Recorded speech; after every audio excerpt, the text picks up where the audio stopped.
Saudações filosóficas, hoje vamos continuar a ler e a analisar as cartas a Lucílio de Sêneca e vamos passar para a carta número 4.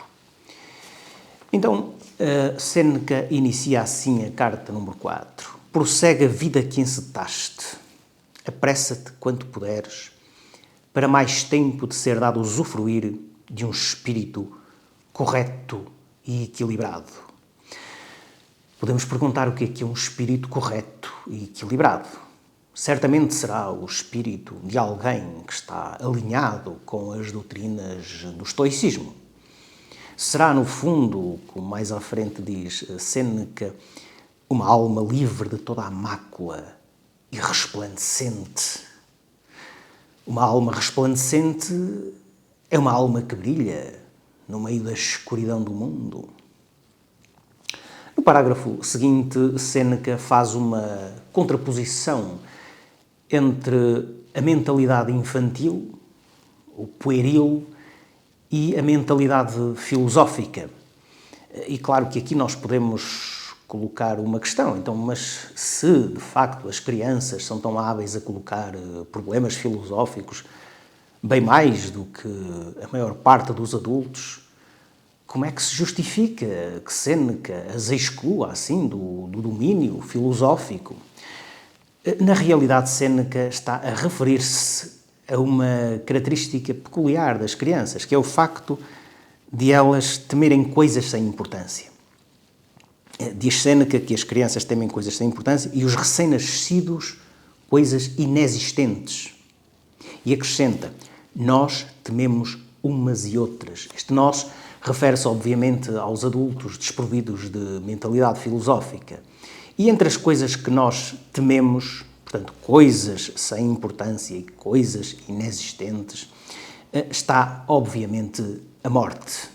Ter medo da morte acaba por ser um indício de que ainda não temos essa mentalidade que caracteriza o verdadeiro filósofo. De facto, a morte seria temível se pudesse estar sempre contigo. Na realidade, porém, a lei natural é que ela ou não te atinja ou te ultrapasse, diz Sêneca. E esta ideia faz lembrar aquela outra de Epicuro, segundo o qual a morte não tem nada a ver connosco. Porque quando a morte está, nós não estamos.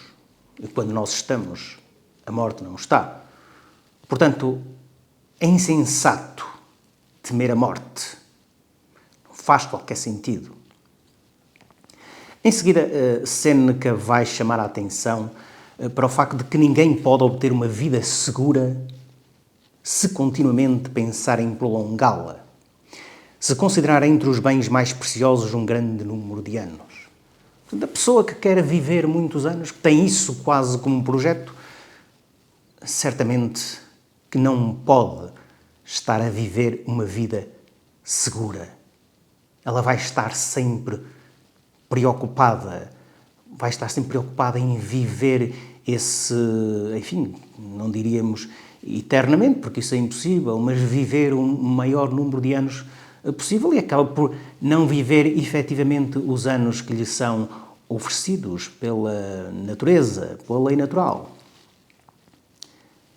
Sêneca chama também a atenção para o facto de que há muitos que andam miseravelmente à deriva entre o medo da morte e os tormentos da vida, sem querer viver, nem saber morrer. Portanto, a pessoa que está muito preocupada com a morte acaba por, efetivamente, não viver a vida. Se queres ter uma vida agradável, diz Sêneca, deixa de preocupar-te com ela. Portanto, as preocupações acabam por contribuir para que a vida não seja agradável, como é evidente. Certamente que isto é mais fácil de dizer do que de pôr em prática, mas sabemos que os livros de autoajuda tendem a adotar esta frase. Aliás, os livros de autoajuda atuais não dizem nada de novo, não dizem nada que não tenha sido já dito. E, enfim, neste volume das cartas a Lucílio há muitas frases, muitas sugestões que depois os livros de autoajuda acabaram por, enfim, recuperar.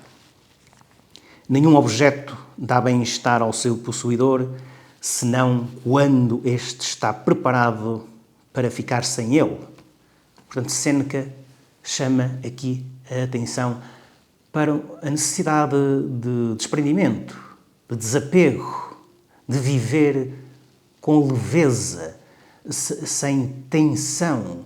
A pessoa não deve estar constantemente preocupada com o futuro ou viver mergulhada em remorsos em relação a coisas que aconteceram no passado. A pessoa deve viver, enfim, de forma o mais tranquila e despojada possível, e isso obviamente significa viver no presente, no aqui e no agora. Mais uma ideia que os livros de autoajuda repetem até à exaustão. Além disso, não convém confiar muito na situação que estamos a viver atualmente, sobretudo se estivermos a viver aparentemente felizes. Diz Séneca, não confies na calmaria presente. O estado do mar altera-se de um momento para o outro. E no mesmo dia, um barco pode naufragar lá mesmo, onde há pouco passara sem perigo. No fundo, Séneca está a dizer para não pensarmos que a vida ou aquilo que temos é um dado adquirido, porque a qualquer momento a sorte pode mudar, a qualquer momento pode surgir uma calamidade, a qualquer momento podemos morrer.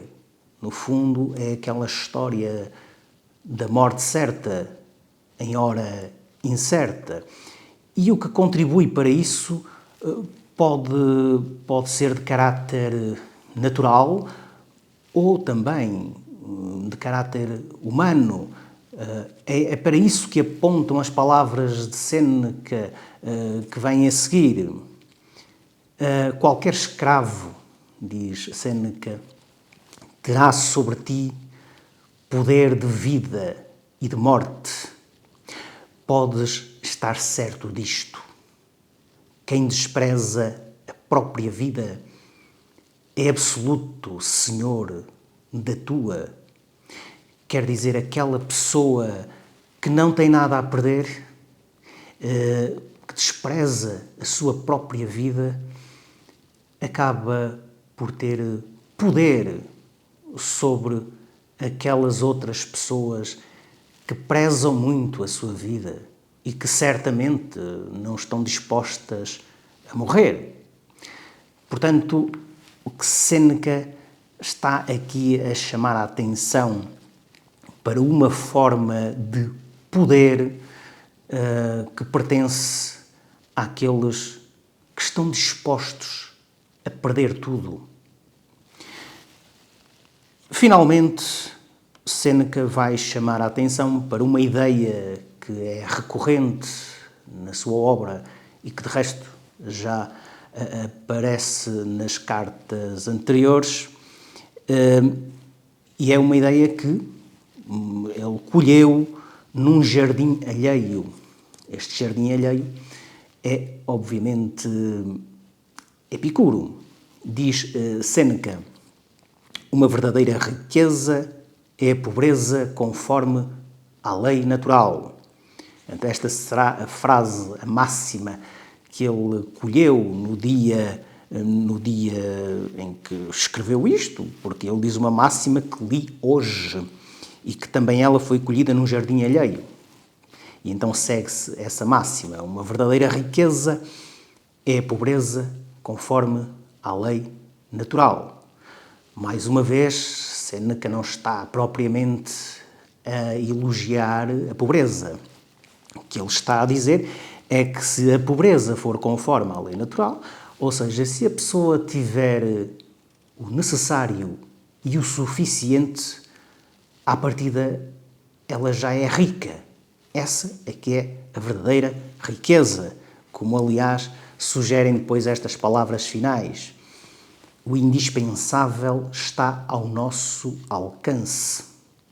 Aquele que sabe viver em paz com a pobreza, esse é verdadeiramente rico. Viver em paz com a pobreza acaba por ser viver em paz consigo mesmo. Aliás, viver em paz com a riqueza também é viver em paz consigo mesmo. É viver, no fundo, sem conflito. E por hoje é tudo. Ponham um like, partilhem o vídeo, subscrevam o canal, deixem também os vossos comentários se acharem oportuno e até à próxima.